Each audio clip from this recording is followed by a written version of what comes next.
Hello Kayami! Welcome to my channel! On this episode, I will be cooking Putong Puti with Cheese Ala Calasiao, Pangasinan. If you want to know how to make this Putong Puti or Putong Calasiao, but I think I made it bigger, please continue watching and I will show you how I make it. Let's start by sifting the rice flour, followed by the white sugar, whisk before adding the evaporated milk. You can also add water.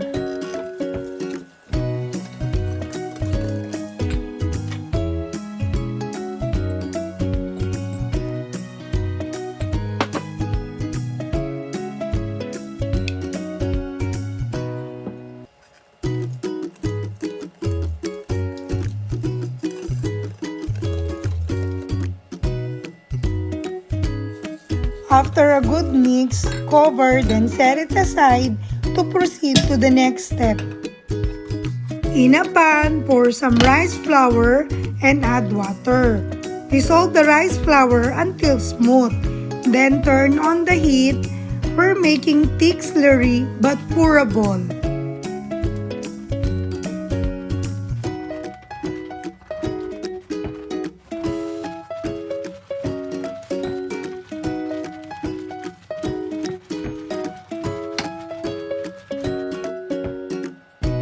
Then immediately add the water roux to the rice flour milk mixture. Whisk, then add the instant yeast. Mix again, then set aside for an hour in a warm place.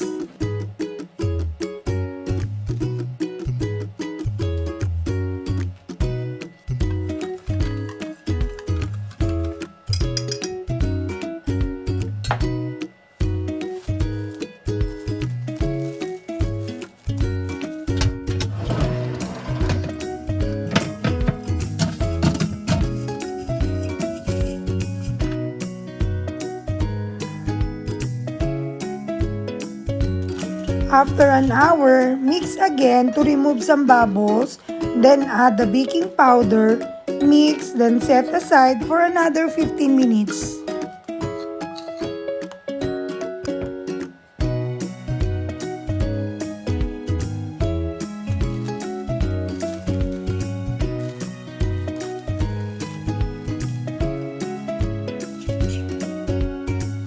After 15 minutes, get the mixtures, then add pure vanilla extract to add some flavor before steaming.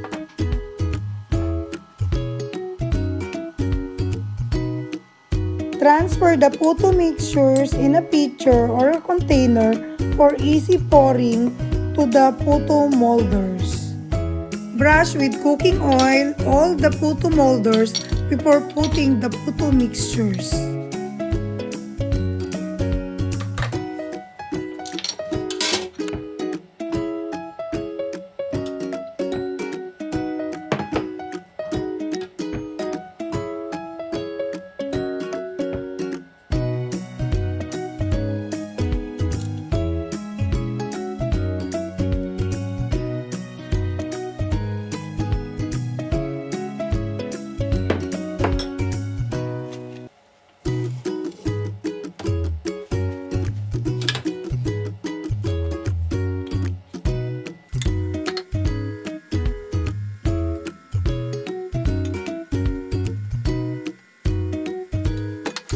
Make sure to pre-boil the water on the steamer before steaming all the puto mixtures. Wrap the lid with cloth to prevent from drippings.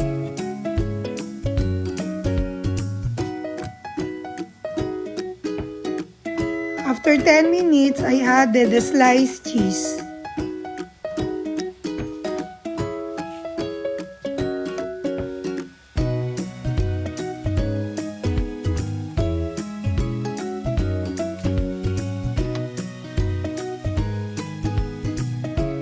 After adding the cheese, the heat is off. Cover the lid for a minute.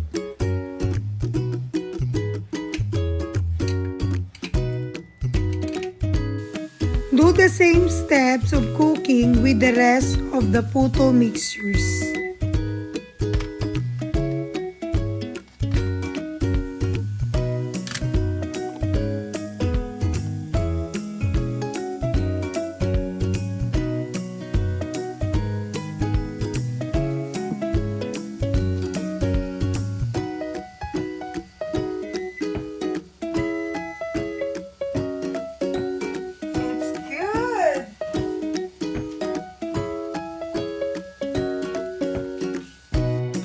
Here's my Putong Puti ala Putong Calasiao, Pangasinan.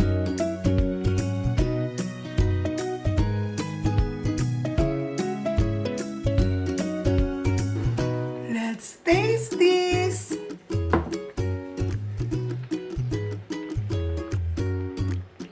Good! Good! If you like this video, don't forget to press the like button, write a comment, and please consider to subscribe. Thanks for watching. Bye!